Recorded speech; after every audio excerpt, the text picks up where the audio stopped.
Hi everyone! Welcome back to my YouTube channel once again mga be. Ayan, alam ko na-miss ninyo ang ating pag-upload. Medyo nakagalan tayo dahil sobrang naging busy po talaga ang ating mga nagdaang mga araw, mga activities na ginawa po natin sa mga nakalipas na mga panahon.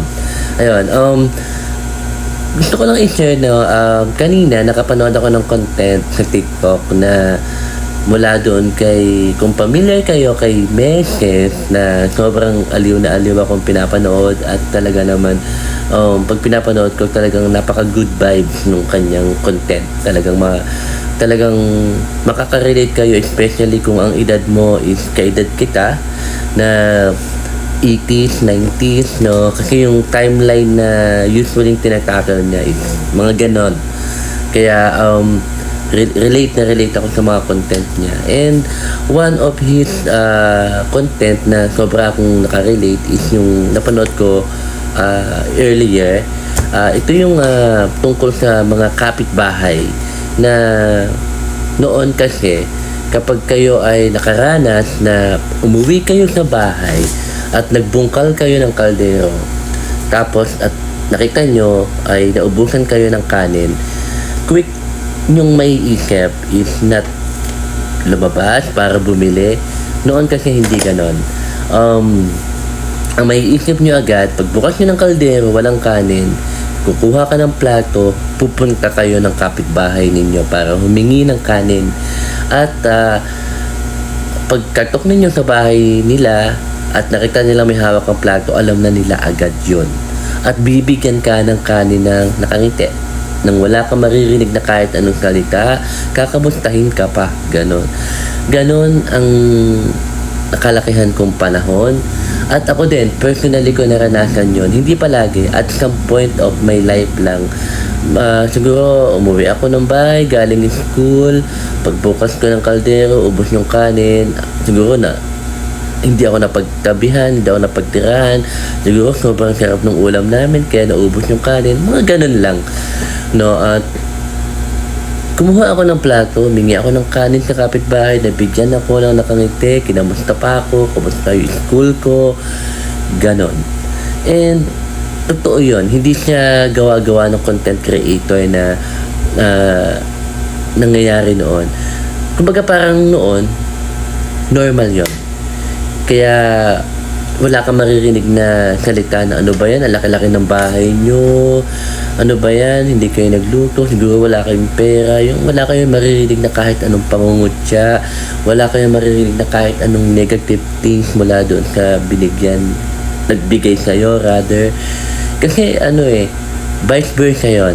At some point din ng buhay nila, pwede rin silang lumapit sa'yo, humingi ng kanin, at hindi lang sa kanin nyo na, take note, pwedeng wala silang asin, wala silang asukal, wala silang kape, tubig na mainit, gano'n. Kahit nga mga plancha minsan pwedeng hiramin, yung gano'n.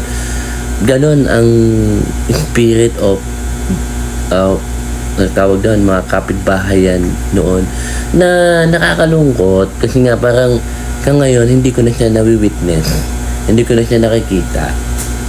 Kaya nung napanood ko yung content kanina, sobrang relevant sa timeline na pinagdaanan ko sa buhay. Dahil totoo yun, nangyayari yun. Hindi siya gawa-gawa ng content creator. Kung ilang beses ko na siya nasabi mula kanina, totoo yun na nangyayari. Hindi ko siya hinihiling na mangyari ngayon pa. Kasi parang sa hirap ng buhay ngayon, di ba? Parang talagang baka pag humingi ka, ano ba yan, mahal-mahal na nga ng bigas niya, di ba? Hingi ka pa, parang understandable naman siya. At kung hindi ka mapagbigyan o hindi ka na makahingi, siyempre out of hiya na lang din dahil talagang mahal na ngayon ng mga bilihin. Saka ngayon, utusan mo yung anak mo na humingi sa kapitbahay ng kanin. Parang makakadinig ka sa anak mo, ano ba yan ma? Baka isipin nila wala kayong pera. Ano ba yan ma? Baka isipin nila naghihirap tayo. Hindi naman siguro lahat ng Gen Z ngayon gano'n, no? Na may ego na, may pride na pwedeng maapakan kapag ginawa nila yon. At ilan din sa kanila ay feeling entitled na may pride na baga parang, kaya mapag-isipan mo ko na wala kaming pera, tiisin ko na lang yung gutom ko, yung ganon, no? Hindi naman lahat, Ayun, nakakamiss lang yung time na yon na ganun kami noon, na mararamdaman mo talaga yung spirit ng pagdadamayan, no? Yung may ganun kami noon, naranasan ko yon na meron pa rin naman siguro ngayon na ganun, lalo na kung magkakapit-bahay kayo tapos hindi naman kayo mag-iiba, like magkakamag-anak din naman kayo, siguro yun, nangyayari pa yon. Pero sa yun nga, sa panahon ngayon na mahal lang talaga ang mga bilihin, talagang di ka na rin talaga magiging all out, no? Siguro, mas iisipin mo na rin talaga yung kung ano yung meron ka na itipirin mo rin na lang, no? Para sa sarili niyong pamilya, gano'n. Pero siguro may mga ilan-ilan pa rin naman gumagawa, no? Yun lang, na-share ko lang kasi nga, again, napanood ko siya ka TikTok na tuwang-tuwa ako na talagang, hindi lang pala dito sa Tondo yun. Kasi si Meses ay parang medyo probinsya Siguro talagang doon nangyayari pa rin yun ngayon dahil probinsya. Pero siguro, Makati, ngayon, Taguig, yung mga BGC, nangyayari kaya. Napapaigip lang ako. Yun lang. Nakakatuwa yung content niya ni Meses, kaya kung gusto niya rin maaliw, i-follow nyo po siya sa TikTok, Meses, hanapin nyo lang yun, talagang maaaliw kayo doon. Kasi po nagsalita siya, may tono, yung simpleng ganon, yung ganon na word, ganayon, mga ganon, na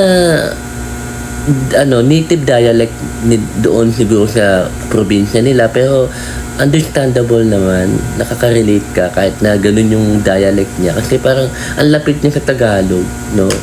Yung mga ganayon, ibig sabihin ganon, abay, pumarito ka, ganyan. Pwede naman natin sabihin, alika nga rito, ganyan. Nakakatuwa, ang talagang for me, na educational siya na may halong nakakatuwa, good vibe. Ayun, so, time check, anong oras na ba? 4:23. Kakatapos lang natin na i-handle yung mga ilang cases dito sa barangay. Nagpapalipas lang ako ng inaantok ako, kaya ito, kailangan ko daldalin yung sarili ko. Actually, ako lang mag-isa kasi yung mga tanod nasa labas, alert din sila, no? So, ayun, maya-maya, uwi na tayo. So, kinuwentuhan ko lang kayo. So, ayun. Again, thank you so much for watching and keep on watching this channel always, no? Sana mag-subscribe na din kayo. Ayun nga, bibigyan ko din kayo na maraming content na ganito, na good vibes lang. At sana ay na-entertain ko din kayo. And yun lang naman din yung wish ko. At kung ilang minuto man ko kayo kinuwentuhan ay nakalimot kayo sa inyong mga dinadala-dala sa buhay. So, yun lang at keep on watching my channel here in Jeremy Sawi TV. Again, hanggang sa susunod na episode, dito pa rin yan sa Good Vibes lang ang dala, para sa inyo mga be. Ito po ang Jeremy Sawi TV YouTube channel. Love you all. Bye-bye. Good night and good morning.